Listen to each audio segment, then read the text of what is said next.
Hi friends, ಇದು ಮಸ್ತ್ ಮಗ ಚಾನಲ್ನ ಇಂಟರ್ನ್ಯಾಷನಲ್ ಬುಲೆಟಿನ್ ಸುತ್ತು ಜಗತ್ತಿಗೆ ಸ್ವಾಗತ. ನಾನು ಅಮರ್ ಪ್ರಸಾದ್. ಇರಾನ್ ಒಳಗಡೆ ಈಗ ಮತ್ತೇನೋ ದೊಡ್ಡದು ನಡೆಯೋ ಸೂಚನೆ ಕಾಣಿಸ್ತಾ ಇದೆ. ಅಮೆರಿಕ ಅಧ್ಯಕ್ಷ ಟ್ರಂಪ್ ಇರಾನ್ಗೆ ಹಿಂದೆಂದೂ ಕೊಡದ ದೊಡ್ಡ ವಾರ್ನಿಂಗ್ ಕೊಟ್ಟಿದ್ದಾರೆ. ಇರಾನ್ನ ಈ ರಾಕ್ಷಸರನ್ನ ನಾನೇ ಮುಗಿಸ್ತೀನಿ, ಇವತ್ತೇನಾಗುತ್ತೆ ಅಂತ ಚೂರು ನೋಡ್ಕೊಳ್ಳಿ ಅಂತ ನಿಗೂಢ ಹೇಳಿಕೆ ಕೊಟ್ಟಿದ್ದಾರೆ. ತಮ್ಮ ಟ್ರುತ್ ಸೋಷಿಯಲ್ ಅಕೌಂಟ್ ನಲ್ಲಿ ಬಗ್ಗೆ ಪೋಸ್ಟ್ ಮಾಡಿರೋ ಟ್ರಂಪ್, ನ್ಯೂಯಾರ್ಕ್ ಟೈಮ್ಸ್ ನಂತಹ ಫೇಲ್ಯೂರ್ ಪತ್ರಿಕೆಗಳನ್ನ ಓದಿದ್ರೆ ನಾವು ಈ ಯುದ್ಧದಲ್ಲಿ ಸೋತಿದ್ದೀವಿ ಅಂತ ಅನಿಸಬಹುದು. ಆದ್ರೆ ನಾವು ಇರಾನ್ನ ಉಗ್ರಗಾಮಿ ಆಡಳಿತವನ್ನ ಸಂಪೂರ್ಣವಾಗಿ ನಾಶ ಮಾಡ್ತಾ ಇದ್ದೇವೆ. ಅವರ ನೌಕಾಪಡೆ ಸಂಪೂರ್ಣ ನಾಶ ಆಗಿದೆ, ವಾಯುಪಡೆ ಕತೆ ಮುಗಿದು ಹೋಗಿದೆ, ಕ್ಷಿಪಣಿ ಡ್ರೋನ್ಗಳು ಎಲ್ಲವನ್ನ ಧ್ವಂಸ ಮಾಡ್ತಾ ಇದ್ದೇವೆ, ಅವರ ನಾಯಕರನ್ನ ಭೂಮಿ ಮೇಲಿಂದ ಅಳಿಸಿ ಹಾಕಿದ್ದೇವೆ.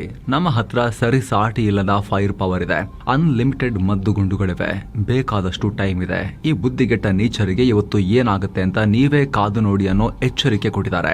ಈ ಮೂಲಕ ಮತ್ತೊಂದು ಶುಕ್ರವಾರ ಇರಾನ್ ನಲ್ಲಿ ಬಹುದೊಡ್ಡ ದಾಳಿಯ ಸೂಚನೆ ಕೊಟ್ಟಿದ್ದಾರೆ. ಕಳೆದ 47 ವರ್ಷಗಳಿಂದ ಅವರು ಮುಗ್ಧ ಜನರನ್ನ ಕೊಲ್ತಾ ಬಂದಿದ್ದಾರೆ. ಖಾಮೆನೆ ಆಡಳಿತದವರು ಜಗತ್ತಿನಾದ್ಯಂತ ಈ ಕೆಲಸವನ್ನ ಮಾಡ್ತಿದ್ದಾರೆ. ನಾನೀಗ ಅಮೆರಿಕದ 47ನೇ ಅಧ್ಯಕ್ಷನಾಗಿ ಈ ಹಂತಕರನ್ನ ಫಿನಿಶ್ ಮಾಡ್ತಾ ಇದ್ದೀನಿ. ಖಂಡಿತ ಇದು ನನಗೆ ಸಿಗ್ತಾ ಇರೋ ದೊಡ್ಡ ಗೌರವ ಅಂತ ತಮಗೆ ತಾವು ಡಿಕ್ಲೇರ್ ಮಾಡ್ಕೊಂಡಿದ್ದಾರೆ. ಈ ಮೂಲಕ ಇರಾನ್ ಒಳಗಡೆ ಅಮೆರಿಕ ಏನಾದ್ರೂ ಕೂಡ ಭಯಾನಕ ಅಸ್ತ್ರಗಳನ್ನ, ಗೊತ್ತಿಲ್ಲ ಏನು ಅಂತ ಹೇಳಿ, ಅಮೆರಿಕಗೆ ಗೊತ್ತು, ಟ್ರಂಪ್ಗೆ ಗೊತ್ತು ಅವ್ರ ಮೈಂಡ್ ಅಲ್ಲಿ ಏನಿದೆ ಅಂತ ಹೇಳಿ, ಆದ್ರೆ ಬಹು ವಿನಾಶಕಾರಿ ಅಸ್ತ್ರಗಳನ್ನ ಏನಾದ್ರೂ ಕೂಡ ಮುಟ್ಟೋಕೆ ಅಮೆರಿಕ ಯೋಚನೆ ಮಾಡ್ತಾ ಇದೆಯಾ ಅನ್ನೋ ಅನುಮಾನ ಮೂಡ್ತಾ ಇದೆ. ಯಾಕಂದ್ರೆ ಈಗ ಆಲ್ರೆಡಿ ತೈಲ ಬೆಲೆ ಮತ್ತು ಹರ್ಮುಸ್ ಜಲಸಂಧಿಯ ಕಾರಣಕ್ಕೆ ಅಮೆರಿಕದ ಮೇಲೆ ವಿಪರೀತ ಪ್ರೆಷರ್ ಬೀಳ್ತಾ ಇದೆ. ಸುದೀರ್ಘ ಯುದ್ಧ ಆದ್ರೆ ಅಮೆರಿಕದ ಹಣ ಕೂಡ ವೇಸ್ಟ್ ಆಗುತ್ತೆ. ಸೊ ಒಂದೇ ಸಲ ಮೇಲೇಳದಂತೆ ಏನಾದ್ರೂ ಕೂಡ ದೊಡ್ಡ ಹೆಜ್ಜೆ ಇಡೋಕೆ ಪ್ಲಾನ್ ಮಾಡಿದಾರಾ? ಅಮೆರಿಕದ ಸರ್ಪ್ರೈಸ್ ಅಸ್ತ್ರಗಳು ಇಲ್ಲಿ ಪ್ರಯೋಗ ಆಗ್ತವಾ ಅನ್ನೋ ಚರ್ಚೆ ಜೋರಾಗಿ ನಡೀತಾ ಇದೆ. ಮತ್ತೊಂದ್ ಕಡೆ ಇರಾನ್ನ ಹೊಸ ಸುಪ್ರೀಂ ಲೀಡರ್ ಮುಜ್ತಬಾ ಖಾಮೆನೆಯ ಬಗ್ಗೆ ಹೊಸ ಮಾಹಿತಿ ಬಂದಿದೆ. ಅಮೆರಿಕ ಮತ್ತು ಇಸ್ರೇಲ್ ವಿರುದ್ಧ ಸ್ಟೇಟ್ಮೆಂಟ್ ರಿಲೀಸ್ ಮಾಡಿದ್ರು ಇವರು, ಅಂದ್ರೆ ಕ್ಯಾಮರಾ ಮುಂದೆ ಬಂದಿರಲಿಲ್ಲ. ಮುಜ್ತಬಾ ಕೊಟ್ಟಿರೋ ಹೇಳಿಕೆ ಇದು ಅಂತ ಹೇಳಿ ಇರಾನ್ನ ಸರ್ಕಾರ ಸ್ಟೇಟ್ಮೆಂಟ್ ಅನ್ನ ಅವರ ಫೋಟೋ ಹಾಕಿ ರಿಲೀಸ್ ಮಾಡಿತ್ತು ಇರಾನ್ ಸರ್ಕಾರ. ಆದ್ರೆ ಈಗ ಮುಜ್ತಬಾ ಆಕ್ಟಿವೇ ಇಲ್ಲ, ಗಂಭೀರವಾಗಿ ಗಾಯಗೊಂಡು ಕೋಮಾದಲ್ಲಿದ್ದಾರೆ ಅನ್ನೋ ಸುದ್ದಿ ಓಡಾಡ್ತಾ ಇದೆ. ಇಸ್ರೇಲ್ನ ಏರ್ ಸ್ಟ್ರೈಕ್ ನಲ್ಲಿ ಆತ ತಮ್ಮ ಒಂದು ಕಾಲನ್ನ ಕೂಡ ಕಳ್ಕೊಂಡಿದ್ದಾರೆ ಅಂತ ಬ್ರಿಟನ್ನ ದಿ ಸನ್ ಅನ್ನೋ ಪ್ರತಿಷ್ಠಿತ ಪತ್ರಿಕೆನೆ ರಿಪೋರ್ಟ್ ಮಾಡಿದೆ. ಫೆಬ್ರವರಿ 28ನೇ ತಾರೀಕು ಆಯತುಲ್ಲಾ ಅಲಿ ಖಾಮೆನೆ ಹತ್ಯೆ ಆಗಿದ್ರಲ್ಲ, ಅದೇ ದಿನ ನಡೆದ ಏರ್ ಸ್ಟ್ರೈಕ್ ನಲ್ಲಿ ಮುಜ್ತಬಾ ಗಂಭೀರವಾಗಿ ಗಾಯಗೊಂಡಿದ್ದಾರೆ. ಆದ್ರೆ ಡೇಟ್ ಸ್ಪಷ್ಟ ಇಲ್ಲ. ಯಾವಾಗ ನಡೆದ ಏರ್ ಸ್ಟ್ರೈಕ್ ನಲ್ಲಿ ಗಾಯಗೊಂಡಿದ್ರು ಅನ್ನೋದು ಕ್ಲಿಯರ್ ಇಲ್ಲ. ಆದರೆ ತೆಹರಾನ್ ನಲ್ಲಿರೋ ಸಿನಾ ಯೂನಿವರ್ಸಿಟಿ ಹಾಸ್ಪಿಟಲ್ ನಲ್ಲಿ ಟೈಟ್ ಸೆಕ್ಯೂರಿಟಿಯಲ್ಲಿ ಚಿಕಿತ್ಸೆ ಪಡಿತಾ ಇದ್ದಾರೆ. ಈತನ ಕಂಡೀಷನ್ ತುಂಬಾನೇ ಕ್ರಿಟಿಕಲ್ ಆಗಿದೆ ಅಂತ ಹೇಳಿ ರಿಪೋರ್ಟ್ ಮಾಡಲಾಗಿದೆ. ಕೇವಲ ಕಾಲು ಮಾತ್ರ ಕಳ್ಕೊಂಡಿರೋದಲ್ಲ, ಇವರ ಹೊಟ್ಟೆ ಮತ್ತು ಲಿವರ್ಗೂ ಸೀರಿಯಸ್ ಡ್ಯಾಮೇಜಸ್ ಆಗಿದೆ. ಇವರಿಗೆ ಚಿಕಿತ್ಸೆ ಕೊಡಲಾಗ್ತಿರೋ ಹಾಸ್ಪಿಟಲ್ ಯೂನಿಟ್ ಅನ್ನ ಸಂಪೂರ್ಣವಾಗಿ ಸೀಲ್ ಮಾಡಲಾಗಿದೆ, ಹೆವಿ ಸೆಕ್ಯೂರಿಟಿ ನಿಯೋಜಿಸಲಾಗಿದೆ.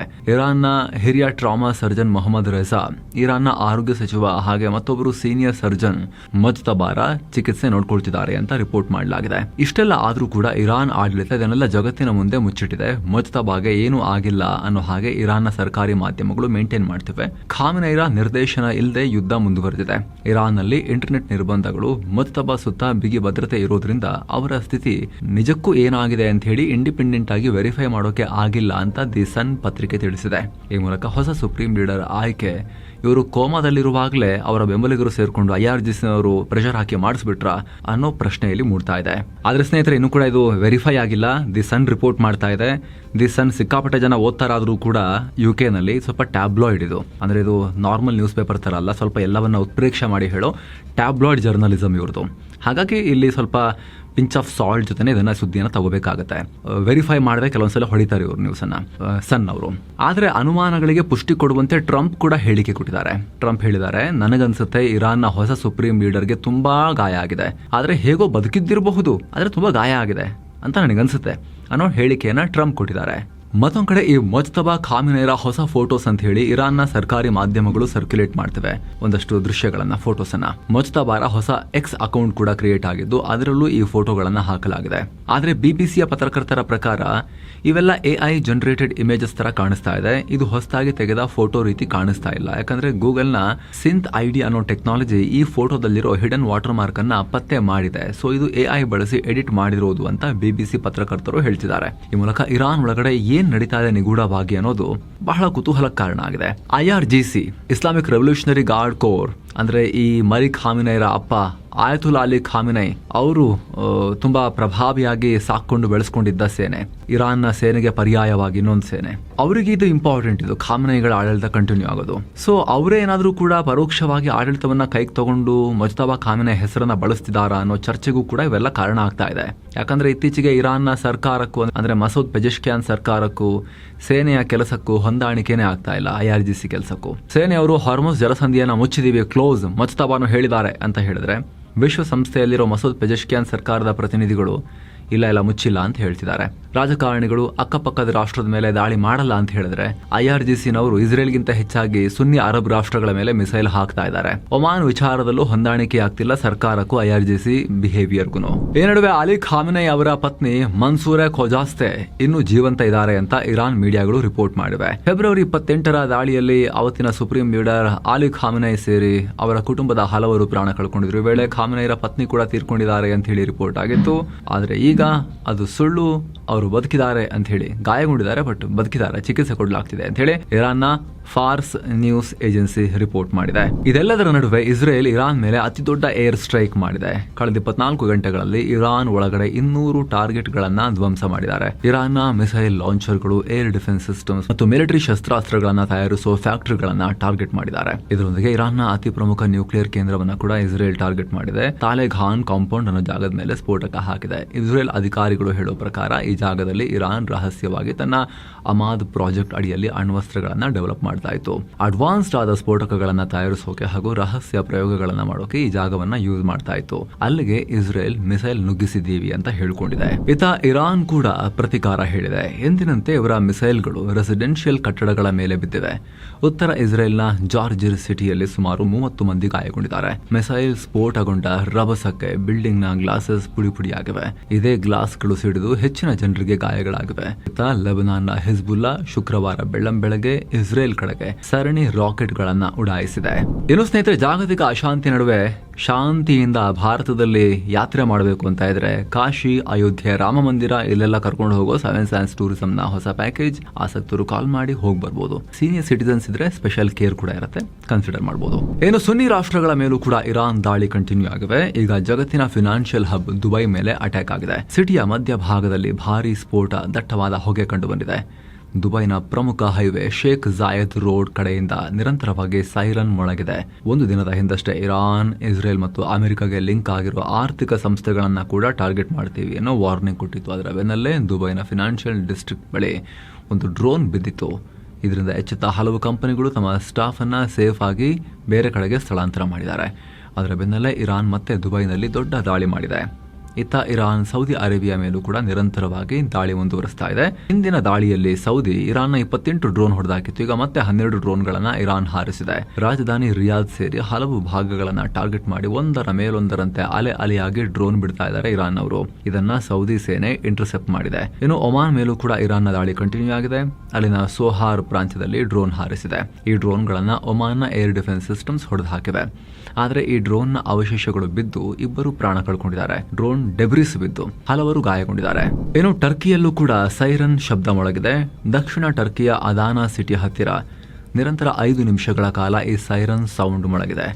ಇದರ ಬೆನ್ನಲ್ಲೇ ಇನ್ಸಿರ್ಲಿಕ್ ಏರ್ ಬೇಸ್ ನಲ್ಲಿ ರೆಡ್ ಅಲರ್ಟ್ ಡಿಕ್ಲೇರ್ ಮಾಡಲಾಗಿದೆ. ಇತ್ತೀಚೆಗಷ್ಟೇ ಇದೇ ಏರ್ ಬೇಸ್ ಅನ್ನ ಗುರಿಯಾಗಿಸಿಕೊಂಡು ಇರಾನ್ ದಾಳಿ ಮಾಡಿತ್ತು. ಆ ಬ್ಯಾಲಿಸ್ಟಿಕ್ ಮಿಸೈಲ್ ಅನ್ನ ನ್ಯಾಟೋ ಏರ್ ಡಿಫೆನ್ಸ್ ಸಿಸ್ಟಮ್ ಹೊಡೆದು ಹಾಕಿತ್ತು. ಅದರ ಬೆನ್ನಲ್ಲೇ ಈ ಬೆಳವಣಿಗೆಯಾಗಿದೆ. ಇತ ಇರಾನ್ ಅಮೆರಿಕ ವಿರುದ್ಧ ದೊಡ್ಡ ದಾಳಿ ಮಾಡಿರೋದಾಗಿ ಹೇಳ್ಕೊಂಡಿದೆ. ಅಮೆರಿಕದ USS Abraham Lincoln aircraft carrier ಮೇಲೆ ದಾಳಿ ಮಾಡಿದ್ದೀವಿ. ಅಡ್ವಾನ್ಸ್ಡ್ ಮಿಸೈಲ್ ಮತ್ತು ಡ್ರೋನ್ ನಿಂದ ಪ್ರಿಸಿಷನ್ ಸ್ಟ್ರೈಕ್ ಮಾಡಿದೀವಿ ಅಂತ ಇರಾನ್ನ ಇಸ್ಲಾಮಿಕ್ ರೆವಲ್ಯೂಷನರಿ ಗಾರ್ಡ್ ಕೋರ್ ಹೇಳಿದೆ.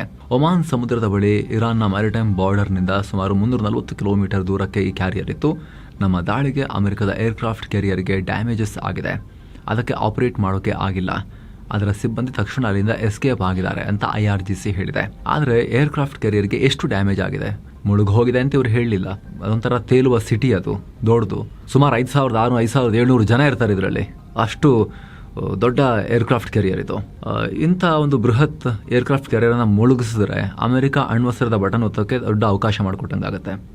ಅಮೆರಿಕದವರು ಇಂಥ ದೊಡ್ಡ ಲಾಸನ್ನು ಕಳ್ಕೊಂಡು ಅದಕ್ಕೆ ಸರಿಯಾಗಿ ಪ್ರತಿಕ್ರಿಯೆ ಕೊಡದೆ ಸುಮ್ಮನಿರೋದಿಲ್ಲ. ಅದೇ ಕಾರಣಕ್ಕೋಸ್ಕರ ಇನ್ನೂ ಭಯಾನಕವಾಗಿ ಅದ್ರ ಮೇಲೆ ದಾಳಿ ಮಾಡ್ಬೋದಾಗಿದ್ರೂ ಇರಾನ್ನವರು ಇನ್ನೂ ಮಾಡೋಕ್ಕೆ ಹೋಗಲಿಲ್ಲ. ರೆಡ್ ಲೈನ್ ಕ್ರಾಸ್ ಆಗುತ್ತೆ ಅಂತ ನನಗೆ ಗೊತ್ತಿಲ್ಲ. ಎರಡೆರಡು ಏರ್ಕ್ರಾಫ್ಟ್ ಕ್ಯಾರಿಯರ್ಗಳು ಹತ್ರ ಬಂದು ನಿಂತ್ಕೊಳ್ತಿದ್ದಾವೆ. ಅಲ್ಲಿ ದಾಳಿ ಮಾಡಿದೀವಿ ಅಂತ ಹೇಳಿದ್ದಾರೆ. ಸಣ್ಣ ಪುಟ್ಟ ಡ್ಯಾಮೇಜ್ ಮಾಡಿ ವಾರ್ನಿಂಗ್ ಕೊಟ್ಟಿದ್ದಾರೆ. ಅದಿನ್ನೂ ಕ್ಲಿಯರ್ ಪಿಕ್ಚರ್ ಇಲ್ಲ. ಇದರ ಜೊತೆಗೆ ಬಹ್ರೇನ್ನ ಮಿನಾ ಸಲ್ಮಾನ್ ಅಲ್ಲಿರೋ ಅಮೆರಿಕದ ನೇವಲ್ ಬೇಸ್ ಮೇಲೂ ಕೂಡ ಅಟ್ಯಾಕ್ ಮಾಡಿದ್ದೇವೆ. ಅಲ್ಲಿ ಅಮೆರಿಕನ್ ಸಿಟಿದ anti drone systems, drone storage, maintenance area, support equipment ಮತ್ತು ಫ್ಯೂಯಲ್ ಟ್ಯಾಂಕ್ ಗಳನ್ನ ನಾಶ ಮಾಡಿದ್ದೇವೆ. ಇದರಿಂದ ಅಮೆರಿಕದ ಸೇನಾ ಇನ್ಫ್ರಾಸ್ಟ್ರಕ್ಚರ್ಗೆ ತುಂಬಾ ಡ್ಯಾಮೇಜಸ್ ಆಗಿದೆ. ನಮ್ಮ ಅಡ್ವಾನ್ಸ್ಡ್ ಮಿಲಿಟರಿಗೆ ಕೌಂಟರ್ ಕೊಡೋಕೆ ಅವರ ಬಳಿ ನೌಕಾ ಸಾಮರ್ಥ್ಯನೇ ಇಲ್ಲ ಅಂತ ಇರಾನ್ ಹೇಳಿದೆ. ಆದ್ರೆ ಅಮೆರಿಕ ಎಲ್ಲ ವರದಿಯನ್ನ ತಳ್ಳಿ ಹಾಕಿದೆ. ಇರಾನ್ನ ಒಂದು ಹಡಗು ನಮ್ಮ ಯುದ್ಧ ಹಡಗಿನ ಹತ್ತಿರಕ್ಕೆ ಬರೋಕ್ ಪ್ರಯತ್ನ ಪಡ್ತು. ಆಗ ನಾವು ವಾರ್ನಿಂಗ್ ಕೊಟ್ಟು ಫೈರ್ ಮಾಡಿದ್ವಿ. ಅದು ಮಿಸ್ ಆದಾಗ ನಮ್ಮ ಹೆಲಿಕಾಪ್ಟರ್ ನಿಂದ 2 ಹೆಲ್ಫೈರ್ ಮಿಸೈಲ್ಗಳನ್ನ ಹಾರಿಸಿ ಆ ಹಡಗಿಗೆ ಹೊಡೆದಿದ್ದೀವಿ ನಾವು. ಈ ದಾಳಿಯಿಂದ ಇರಾನ್ನ ಹಡಗು ಮತ್ತು ಅದರ ಸಿಬ್ಬಂದಿಗೆ ಏನಾಯ್ತು ಅನ್ನೋದು ಸ್ಪಷ್ಟ ಇಲ್ಲ ಅಂತ ಅಮೆರಿಕ ಹೇಳಿದೆ. ಇನ್ನೊಂದ್ ಕಡೆ ಅಮೆರಿಕದ ಆಪರೇಷನ್ ಫ್ಯೂರಿಗೆ ಸಹಾಯ ಮಾಡ್ತಿರೋ USS Gerald R Ford aircraft carrier ಕೂಡ ಅನಾಹುತಕ್ಕೀಡಾಗಿದೆ. ಅದರ ಲಾಂಡ್ರಿ ಏರಿಯಾದಲ್ಲಿ ಇದ್ದಕ್ಕಿದ್ದಂತೆ ಬೆಂಕಿ ಕಾಣಿಸಿಕೊಂಡಿದೆ. ಇದರಿಂದ 2 ನಾವಿಕರು ಗಾಯಗೊಂಡಿದ್ದಾರೆ. ಸದ್ಯ ಬೆಂಕಿಯನ್ನ ನಂದಿಸಲಾಗಿದೆ. ಯುದ್ಧಕ್ಕೂ ಘಟನೆಗೂ ಸಂಬಂಧ ಇಲ್ಲ. ಇದು ಒಂದು ಇಂಟರ್ನಲ್ ಇನ್ಸಿಡೆಂಟ್. ಏರ್ಕ್ರಾಫ್ಟ್ ಕ್ಯಾರಿಯರ್ ಎಂದಿನಂತೆ ಕೆಲಸ ಮಾಡ್ತಾ ಇದೆ. ಗಾಯಗೊಂಡವರು ಸ್ಟೇಬಲ್ ಆಗಿ ಚಿಕಿತ್ಸೆ ಪಡೆದಿದ್ದಾರೆ ಅಂತ ಅಮೆರಿಕದ ನೇವಿ ಹೇಳಿದೆ. ಬೆಂಕಿ ಹೆಂಗೆ ಹತ್ಕೊಳ್ತು ಅಂತ ಹೇಳಿಲ್ಲ. ಸದ್ಯಕ್ಕೆ ಈ ಏರ್ಕ್ರಾಫ್ಟ್ ಕ್ಯಾರಿಯರ್ ಅಲ್ಲೇ ಇದೆ, ಮಿಡಲ್ ಈಸ್ಟ್ ನಲ್ಲಿ. ಇದು ರೆಡ್ ಸೀನಲ್ಲಿ ನಿಯೋಜನೆಗೊಂಡಿದೆ, ಆ ಭಾಗದಲ್ಲಿದೆ. ಏನೋ ಇರಾಕ್ನ ಎರ್ಬಿಲ್ ನಗರದ ಮೇಲೆ ಡ್ರೋನ್ ದಾಳಿಯಾಗಿತ್ತು. ಈ ದಾಳಿಯಲ್ಲಿ 6 ಫ್ರೆಂಚ್ ಸೈನಿಕರು ಗಾಯಗೊಂಡಿದ್ರು. ಅದರಲ್ಲಿ ಈಗ ಯೋಧರೊಬ್ಬರು ಪ್ರಾಣ ಕಳ್ಕೊಂಡಿದ್ದಾರೆ. ಫ್ರಾನ್ಸ್ ಅಧ್ಯಕ್ಷ ಮ್ಯಾಕ್ರಾನ್ ಇದನ್ನ ಕನ್ಫರ್ಮ್ ಮಾಡಿದ್ದಾರೆ. IS ಉಗ್ರಗಾಮಿಗಳನ್ನ ಸದೆಬಡಿಯೋ ಆಪರೇಷನ್ ಅಲ್ಲಿ ಇರಾಕ್ ಸೇನೆಗೆ ಸಪೋರ್ಟ್ ಮಾಡೋಕೆ ಫ್ರಾನ್ಸ್ ಸೈನಿಕರು ಅಲ್ಲಿಗೆ ಹೋಗಿದ್ರು. ಈ ದಾಳಿಯನ್ನ ಇರಾನೇ ಮಾಡಿದೆ ಅಂತ ಹೇಳಲಾಗ್ತಿದೆ ಈಗ, ಆದರೆ ಇನ್ನೂ ಕೂಡ ಕನ್ಫರ್ಮ್ ಇಲ್ಲ. ಇತ್ತ ಇರಾಕ್ನಲ್ಲಿ ಸರಾಯ ಔಲಿಯಾ ಅಲ್ ದಾಮ್ ಅನ್ನೋ ಸಶಸ್ತ್ರ ಗುಂಪು ಅಮೆರಿಕದ ಮಿಲಿಟರಿ ಬೇಸ್ಗಳ ಮೇಲೆ ಭಾರಿ ದಾಳಿ ಮಾಡಿದೀವಿ ಅಂತ ಹೇಳಿಕೊಂಡಿದೆ. ಅದರ ಡ್ಯಾಮೇಜಸ್ನ ಡೀಟೇಲ್ಸ್ ಕೊಟ್ಟಿಲ್ಲ. ಇನ್ನು ಅಮೆರಿಕದ KC-135 ರೀಫ್ಯೂಲಿಂಗ್ ಏರ್ಕ್ರಾಫ್ಟ್ ಅನ್ನು ನಾವೇ ಹೊಡೆದು ಹಾಕಿದೀವಿ ಅಂತ ಇರಾನ್ ಬೆಂಬಲಿತ ಇಸ್ಲಾಮಿಕ್ ರೆಸಿಸ್ಟೆನ್ಸ್ ಇನ್ ಇರಾಕ್ ಅನ್ನೋ ಗುಂಪು ಹೇಳಿಕೊಂಡಿದೆ. ಅಮೆರಿಕದ KC-135 ರೀಫ್ಯೂಲಿಂಗ್ ಏರ್ಕ್ರಾಫ್ಟ್ ಮೇಲೆ ನಮ್ಮ ಏರ್ ಡಿಫೆನ್ಸ್ ಸಿಸ್ಟಮ್ ಬಳಸಿ ದಾಳಿ ಮಾಡಿದ್ವಿ, ಹೀಗಾಗಿ ಆ ವಿಮಾನ ಕ್ರ್ಯಾಶ್ ಆಯಿತು ಅಂತ ಈ ಗುಂಪು ತನ್ನ ಟೆಲಿಗ್ರಾಮ್ ಚಾನಲ್ನಲ್ಲಿ ಬರ್ಕೊಂಡಿದೆ. ಆದರೆ ಇವರ ಹೇಳಿಕೆಯನ್ನು ಅಮೆರಿಕದ ಸೆಂಟ್ಕಾಮ್ ಡೈರೆಕ್ಟ್ ಆಗಿ ರಿಜೆಕ್ಟ್ ಮಾಡಿದೆ. ಗುರುವಾರ ಆಕಾಶದಲ್ಲಿ 2 ವಿಮಾನಗಳ ನಡುವೆ ಇನ್ಸಿಡೆಂಟ್ ಆಗಿದ್ದು ನಿಜ. ಅದರಲ್ಲಿ ಒಂದು ವಿಮಾನ ಇರಾಕ್ನಲ್ಲಿ ಬಿದ್ದಿದ್ರೆ ಇನ್ನೊಂದು ಇಸ್ರೇಲ್ನಲ್ಲಿ ಸೇಫ್ ಆಗಿ ಲ್ಯಾಂಡ್ ಆಗಿದೆ. ಆದರೆ ಈ ವಿಮಾನ ಬೀಳೋಕೆ ಯಾವುದೇ ಶತ್ರುಗಳ ದಾಳಿಯಾಗಲಿ ಅಥವಾ ನಮ್ಮವರೇ ತಪ್ಪಾಗಿ ಶೂಟ್ ಮಾಡಿದ್ದಾಗಲಿ ಖಂಡಿತ ಕಾರಣ ಅಲ್ಲ ಅಂತ ಸ್ಪಷ್ಟಪಡಿಸಿದ್ದಾರೆ. ಇನ್ನು ಇರಾನ್ ಡ್ರೋನ್ ದಾಳಿ ಮಾಡಿದ ಮೇಲೆ ಕತರ್ ನ್ಯಾಚುರಲ್ ಗ್ಯಾಸ್ ಪ್ರೊಡಕ್ಷನ್ ಅನ್ನು ತಾತ್ಕಾಲಿಕವಾಗಿ ನಿಲ್ಲಿಸಿತ್ತು. ಪ್ರಪಂಚದ 20% ಗ್ಯಾಸ್ ಸಪ್ಲೈ ಮಾಡೋ ಕತರ್ ಹೀಗೆ ಮಾಡಿದ್ರಿಂದ ಗ್ಲೋಬಲ್ ಮಾರ್ಕೆಟ್ನಲ್ಲಿ ಟೆನ್ಷನ್ ಆಗಿತ್ತು. ಇದನ್ನು ಇಟ್ಕೊಂಡು ಇಸ್ರೇಲಿ ಮೀಡಿಯಾಗಳು ಅಮೆರಿಕದಲ್ಲಿ ಗ್ಯಾಸ್ ರೇಟ್ ಹೆಚ್ಚು ಮಾಡೋಕೆ ಕತರ್ ಬೇಕು ಅಂತಲೇ ಈ ರೀತಿ ಪ್ರೊಡಕ್ಷನ್ ನಿಲ್ಲಿಸಿದೆ ಅಂತ ಹೇಳಿ ಆರೋಪ ಮಾಡಿತ್ತು. ಆದರೆ ಕತರ್ ಈ ಆರೋಪಗಳನ್ನು ತಳ್ಳಿ ಹಾಕಿದೆ. ನಮಗೆ ಜನರ ಸೇಫ್ಟಿ ಮುಖ್ಯ ಹೊರತು ದುಡ್ಡು ಅಥವಾ ಪಾಲಿಟಿಕ್ಸ್ ಅಲ್ಲ ಅಂತ ಹೇಳಿದೆ. ಇಸ್ರೇಲ್ ಪ್ರಧಾನಿ ನೆತನ್ಯಾಹು ಕಡೆಯವರು ಮಾಡ್ತಿರೋ ಸುಳ್ಳು ಆರೋಪ ಇದು ಅಂತ ಹೇಳಿ ಕತರ್ ಅಧಿಕಾರಿಗಳು ಹೇಳಿದ್ದಾರೆ. ಇನ್ನು ಅಮೆರಿಕದ ಮೆಷಿಗನ್ನಲ್ಲಿರೋ ಯಹೂದಿಗಳ ಪ್ರಾರ್ಥನಾ ಮಂದಿರದ ಮೇಲೆ ದಾಳಿಯಾಗಿದೆ. ಮಠ ಮಧ್ಯಾಹ್ನ ಬಂದೂಕು ಹಿಡಿದು ಬಂದ ಶೂಟರ್ ತನ್ನ ಕಾರನ್ನ ಡೈರೆಕ್ಟ್ ಆಗಿ ಟೆಂಪಲ್ ಇಸ್ರೇಲ್ ಅನ್ನೋ ಬಿಲ್ಡಿಂಗ್ ಒಳಗೆ ನುಗ್ಸಿದಾನೆ. ಕಾರು ಗುದ್ದಿದ ರಭಸಕ್ಕೆ ಬೆಂಕಿ ಹತ್ಕೊಂಡು ಆತ ಕಾರಿನಿಂದ ಹೊರಬಂದು ಮನ ಬಂದಂತೆ ಫೈರಿಂಗ್ ಮಾಡಿದ್ದಾನೆ. ಈ ವೇಳೆ ತಕ್ಷಣ ಅಲ್ಲಿದ್ದ ಸೆಕ್ಯೂರಿಟಿ ಸಿಬ್ಬಂದಿ ಆತನನ್ನು ಅಲ್ಲೇ ಹೊಡೆದು ಹಾಕಿದ್ದಾರೆ. ಸದ್ಯಕ್ಕೆ ಈತ ಯಾರು, ಯಾಕೆ ಈ ದಾಳಿ ಮಾಡ್ದ ಅನ್ನೋದ್ರ ಬಗ್ಗೆ ಪೊಲೀಸರು ತನಿಖೆ ನಡೆಸ್ತಾ ಇದ್ದಾರೆ. ಏನೋ ಪಾಕ್ ಮತ್ತು ಅಫ್ಘಾನ್ ನಡುವೆ ಮತ್ತೆ ಹೊಡೆದಾಟ ಆಗಿದೆ. ಅಫ್ಘಾನಿಸ್ತಾನದ ಮೇಲೆ ಪಾಕ್ ಸೇನೆ ಮತ್ತೆ ಏರ್ ಸ್ಟ್ರೈಕ್ ಮಾಡಿದೆ. ತಡರಾತ್ರಿ ಅಫ್ಘಾನ್ ರಾಜಧಾನಿ ಕಾಬೂಲ್, ಕಂದಹಾರ್, ಪಕ್ತಿಕಾ ಸೇರಿದ ಹಾಗೆ ಗಡಿ ಪ್ರದೇಶಗಳ ಮೇಲೆ ಭಾರಿ ಬಾಂಬಿಂಗ್ ನಡೆಸಿದ್ದಾರೆ. ಈ ದಾಳಿಯಲ್ಲಿ ಕಾಬೂಲ್ನಲ್ಲಿ 4 ಪ್ರಾಣ ಕಳ್ಕೊಂಡಿದ್ದಾರೆ ಹಾಗೂ 15ಕ್ಕೂ ಅಧಿಕ ಜನ ಗಾಯಗೊಂಡಿದ್ದಾರೆ. ಅಲ್ಲದೆ ಪಾಕ್ ಅಫ್ಘಾನ್ನಲ್ಲಿರೋ ಪ್ರೈವೇಟ್ ಏರ್ಲೈನ್ಸ್ ಕಾಮ್ ಏರ್ನ ಆಯಿಲ್ ಡೆಪಾಸಿಟ್ ಮೇಲೂ ಕೂಡ ದಾಳಿ ಮಾಡಿದೆ. ಸಾಕಷ್ಟು ಮನೆಗಳು ಕೂಡ ಡ್ಯಾಮೇಜ್ ಆಗಿವೆ. ಮತ್ತೊಂದು ಕಡೆ ಪಾಕಿಸ್ತಾನ ಈ ದಾಳಿ ಮಾಡಿ ಇದಕ್ಕೆ ಸಂಬಂಧಪಟ್ಟಂತೆ ಸ್ಟೇಟ್ಮೆಂಟ್ ಕೊಟ್ಟಿದೆ. ತೆಹರಿಕೆ ತಾಲಿಬಾನ್ ಪಾಕಿಸ್ತಾನ ಅಂದರೆ TTP ಉಗ್ರಗಾಮಿಗಳನ್ನ ಟಾರ್ಗೆಟ್ ಮಾಡಿ ದಾಳಿ ಮಾಡಿದ್ದೇವೆ, ನಾಗರಿಕರನ್ನ ಗುರಿಯಾಗಿಸಿ ದಾಳಿ ಮಾಡಿಲ್ಲ ಅಂತ ಹೇಳಿದೆ. ಅಂದಹಾಗೆ ಕಳೆದ ಫೆಬ್ರವರಿ 26ನೇ ತಾರೀಕಿನಿಂದ ಮಾರ್ಚ್ 5ನೇ ತಾರೀಕಿನವರೆಗೆ ಪಾಕ್ ನಿರಂತರವಾಗಿ ಅಫ್ಘಾನ್ನಲ್ಲಿ ಏರ್ ಸ್ಟ್ರೈಕ್ ಮಾಡಿತ್ತು. TTPಗಳನ್ನ ಟಾರ್ಗೆಟ್ ಮಾಡಿ ದಾಳಿ ಮಾಡಿದ್ವಿ ಎಂದಿತ್ತು. ಪಾಕ್ ದಾಳಿಗಳಿಗೆ ಅಫ್ಘಾನ್ ಕೂಡ ಪ್ರತಿಕಾರ ಹೇಳಿತ್ತು. ಪಾಕ್ ದಾಳಿಯಲ್ಲಿ 56 ನಾಗರಿಕರು ಪ್ರಾಣ ಕಳ್ಕೊಂಡಿದ್ದಾರೆ. 1 ಲಕ್ಷಕ್ಕೂ ಅಧಿಕ ಜನ ಮನೆ ಬಿಟ್ಟು ಓಡಿ ಹೋಗಿದ್ದಾರೆ ಅಂತ ಅಫ್ಘಾನ್ನಲ್ಲಿರೋ ವಿಶ್ವಸಂಸ್ಥೆಯ ಮಿಷನ್ ಮಾಹಿತಿ ಕೊಟ್ಟಿತ್ತು. ಈಗ ಮತ್ತೆ ಪಾಕ್ ಅಫ್ಘಾನ್ ಒಳಗಡೆ ದಾಳಿ ಮಾಡಿದೆ. ಪಾಕ್ ಪ್ರಧಾನಿಯನ್ನ ಸೌದಿ ಕರೆಸಿ ಮಾತುಕತೆ ಮಾಡಿತ್ತು. ಡಿಫೆನ್ಸ್ ಅಗ್ರಿಮೆಂಟ್ ಬಗ್ಗೆ ಚರ್ಚೆಯಾಗಿತ್ತು ಅನ್ನೋ ಲೆಕ್ಕಾಚಾರ ಇತ್ತು. ನಮಗೆ ಇರಾನ್ ದಾಳಿ ಮಾಡ್ತಿದೆ, ಏನು ನಿಮ್ಮ ಬೆಂಬಲ ಯಾವಾಗ ಅಂತ ಕೇಳಿದ್ರು ಅನ್ನೋ ವಿಶ್ಲೇಷಣೆ ನಡೀತಾ ಇತ್ತು. ಅಷ್ಟರಲ್ಲಿ ಪಾಕ್ ಅಫ್ಘಾನ್ ಮೇಲೆ ದಾಳಿ ಮಾಡಿದೆ. ನೋಡಿ ಯುವರಾಜರೇ, ನಮಗೂ ಕೂಡ ಯುದ್ಧ ನಡೀತಾ ಇದೆ ಅಫ್ಘಾನಿಸ್ತಾನ ಜೊತೆ, ಏನು ಮಾಡೋಣ ಅಂತ ಹೇಳೋ ಮೂಲಕ ನೀವು ಬರ್ತೀರಾ ಸಪೋರ್ಟ್ಗೆ ಅಂತ ಕೇಳೋದು, ಅಥವಾ ಸದ್ಯಕ್ಕೆ ನಮ್ಮನ್ನು ಕರಿಬೇಡಿ ಅಂತ ಹೇಳೋದು, ಆ ರೀತಿ ಏನಾದರೂ ಮಾಡ್ತಿದ್ದಾರಾ ಪಾಕಿಗಳು ಅನ್ನೋ ಪ್ರಶ್ನೆ ಮೂಡ್ತಾ ಇದೆ. ಏನು ಪಾಕ್ ಮತ್ತು ಅಫ್ಘಾನ್ ನಡುವಿನ ಉದ್ವಿಗ್ನತೆ ಕಮ್ಮಿ ಮಾಡೋಕೆ ಚೈನಾ ಮಧ್ಯಸ್ಥಿಕೆ ವಹಿಸ್ತಾ ಇದೆ ಅಂತ ಹೇಳಿ ರಿಪೋರ್ಟ್ ಆಗಿದೆ. ಕಳೆದ ಫೆಬ್ರವರಿ ಕೊನೆಯಲ್ಲಿ ಪಾಕಿಸ್ತಾನದಲ್ಲಿರೋ ಚೀನಾ ರಾಯಭಾರಿ ಜಿಯಾಂಗ್ ಜೈಡಾಂಗ್ ಪಾಕ್ ಪ್ರಧಾನಿ ಶಹಬಾಜ್ ಶರೀಫ್ರನ್ನ ಮೀಟ್ ಮಾಡಿದ್ರು. ಈ ವೇಳೆ ಚೀನಾ ಅಧ್ಯಕ್ಷ ಶಿ ಜಿನ್ಪಿಂಗ್ರ ಸಂದೇಶವನ್ನು ಚೀನಾ ರಾಯಭಾರಿ ಪಾಕ್ PMಗೆ ನೀಡಿದರು. ಆ ಸಂದೇಶದಲ್ಲಿ ಸಂಘರ್ಷ ನಿಲ್ಲಿಸುವಂತೆ ಜಿನ್ಪಿಂಗ್ ಪಾಕಿಸ್ತಾನವನ್ನು ಕೇಳ್ಕೊಂಡಿದ್ರು ಅನ್ನೋ ಮಾಹಿತಿ ಇದೆ. ಯಾಕಂದರೆ ಪಾಕಿಸ್ತಾನದಲ್ಲಿ ಚೀನಾ $60-70 ಬಿಲಿಯನ್ ಹೂಡಿಕೆ ಮಾಡಿದೆ. ಜೊತೆಗೆ 2 ರಾಷ್ಟ್ರಗಳ ಖನಿಜ ಸಂಪತ್ತಿನ ಮೇಲೂ ಕೂಡ ಕಣ್ಣಿಟ್ಟಿದೆ. ಈ ಭಯಕ್ಕೆ ಮುಂದೆ ಬಂದು ಮಧ್ಯಸ್ಥಿಕೆ ಮಾಡ್ತಾ ಇದೆ ಅಂತ ಹೇಳಿ ವರದಿಯಾಗಿತ್ತು. ಆದರೆ ಮತ್ತೆ ಈಗ ದಾಳಿಯಾಗಿದೆ ಪಾಕ್ ಕಡೆಯಿಂದ. ಇನ್ನು ಇಂಗ್ಲೆಂಡ್ನಲ್ಲಿ ನಡೆಯಲಿರೋ ದಿ 100 ಕ್ರಿಕೆಟ್ ಲೀಗ್ ಹರಾಜಲ್ಲಿ IPL ಫ್ರಾಂಚೈಸಿ ಒಡೆತನದ ಟೀಮ್ ಪಾಕ್ ಆಟಗಾರರನ್ನ ಖರೀದಿ ಮಾಡಿರೋದು ಚರ್ಚೆಗೆ ಕಾರಣ ಆಗ್ತಾ ಇದೆ. ಕಾವ್ಯ ಮಾರನ್ ಒಡೆತನದ ಸನ್ರೈಸರ್ಸ್ ಲೀಡ್ಸ್ ತಂಡ ಪಾಕ್ ಸ್ಪಿನ್ನರ್ ಅಬ್ರಾರ್ ಅಹಮದ್ರನ್ನ ಬರೋಬ್ಬರಿ £1,90,000 ಅಂದರೆ $2.34 ಕೋಟಿ ಕೊಟ್ಟು ಖರೀದಿ ಮಾಡಿದ್ದಾರೆ. IPLನ ಸನ್ರೈಸರ್ಸ್ ಹೈದರಾಬಾದ್ ಟೀಮ್ ಜೊತೆಗೆ ಲಿಂಕ್ ಇರೋ ಈ ಫ್ರಾಂಚೈಸಿ ಪಾಕ್ ಆಟಗಾರನನ್ನು ಯಾಕೆ ತಗೋಬೇಕು ಅಂತ ಸೋಷಿಯಲ್ ಮೀಡಿಯಾದಲ್ಲಿ ಅವ್ರನ್ನ ಕೇಳ್ತಾ ಇದ್ದಾರೆ. ಫ್ರಾಂಚೈಸಿ ವಿರುದ್ಧ ಇಂಡಿಯನ್ಸ್ ಕಾಮೆಂಟ್ ಮಾಡ್ತಾ ಇದ್ದಾರೆ. ಆದರೆ ಇದು ಇಂಗ್ಲೆಂಡ್ನ ಲೀಗ್, ಅಲ್ಲಿ ನಮ್ಮವರು ಫ್ರಾಂಚೈಸಿಯಲ್ಲಿ ಇನ್ವೆಸ್ಟ್ ಮಾಡಿ ತಗೊಂಡಿದ್ದಾರೆ. ಹಾಗಂತ ಪೂರ್ತಿಯಾಗಿ ನಮ್ಮ ನಿಲುವನ್ನು ಅಲ್ಲಿ ಜಾರಿ ಮಾಡೋಕ್ಕೆ ಬರೋದಿಲ್ಲ ಅನ್ನೋದನ್ನು ಕೂಡ ನಾವಿಲ್ಲಿ ಥಿಂಕ್ ಮಾಡಬೇಕಾಗತ್ತೆ. ಇನ್ನು 2009ರಿಂದ IPLನಲ್ಲಿ ಪಾಕ್ ಆಟಗಾರರಿಗೆ ಅವಕಾಶ ಕೊಟ್ಟಿಲ್ಲ. ಪಾಕ್ ಉಗ್ರ ಕೃತ್ಯಗಳನ್ನ ಫಸ್ಟ್ ನಿಲ್ಲಿಸಲಿ, ಆಮೇಲೆ ಅವರ ಕಲಾವಿದರು, ಅವರ ಆಟಗಾರರು ನಮ್ಮ ಬೆನಿಫಿಟ್ ತಗೊಳ್ಳೋದನ್ನು ಬೇಕಾದ್ರೆ ಆಮೇಲೆ ನೋಡೋಣ ಅಂಥೇಳಿ ಭಾರತದ ನಿಲುವು. ಹಾಗಾಗಿ ಅಲ್ಲೂ ಕೂಡ ಹಿಂಗೆ ಮಾಡ್ರಿ ಇಂಗ್ಲೆಂಡ್ನಲ್ಲೂ ಅನ್ನೋದು ಕೆಲವರ ಆಗ್ರಹ. ಸೊ ಫ್ರೆಂಡ್ಸ್, ಸುತ್ತು ಜಗತ್ತಲ್ಲಿ ಇಲ್ಲಿವರೆಗಿನ ಎಲ್ಲ ಅಪ್ಡೇಟ್ ತಲುಪಿಸುವಂಥ ಪ್ರಯತ್ನವನ್ನು ಮಾಡಿದ್ದೀವಿ. ಮುಂದೆ ಕೂಡ ಟೈಮ್ಲಿಯಾಗಿ ನಿಮಗೆ ಯುದ್ಧದ ಎಲ್ಲ ಮಾಹಿತಿ ತಲುಪಿಸ್ತಾನೆ ಇರ್ತೀವಿ. ದಯವಿಟ್ಟು ಸಬ್ಸ್ಕ್ರೈಬ್ ಮಾಡಿ. ಹಾಗೆ ಪಕ್ಕದಲ್ಲೇ ಜಾಯಿನ್ ಬಟನ್ ಕೂಡ ಇದೆ. ಆಸಕ್ತ ವೀಕ್ಷಕರು ಅದರಲ್ಲಿ ಕ್ಲಿಕ್ ಮಾಡೋ ಮೂಲಕ ಮಸ್ಮಗ ಪ್ರೀಮಿಯಂ ಮೆಂಬರ್ಸ್ ಆಗ್ಬೋದು. ಆಗ ಎಲ್ಲ ಮೆಂಬರ್ ಓನ್ಲಿ ವಿಡಿಯೋಸನ್ನು ನೋಡೋದು ಮಾತ್ರ ಅಲ್ಲದೆ ನೀವು ನಮ್ಮ ತಂಡಕ್ಕೆ ಸಪೋರ್ಟ್ ಮಾಡಿದ ಹಾಗೂ ಕೂಡ ಆಗುತ್ತೆ. ಆಸಕ್ತರು ಜಾಯಿನ್ ಬಟನ್ ಚೆಕ್ ಮಾಡಿ. ಮತ್ತೆ ಭೇಟಿ ಆಗ್ತಿರೋಣ. ನಮಸ್ತೆ.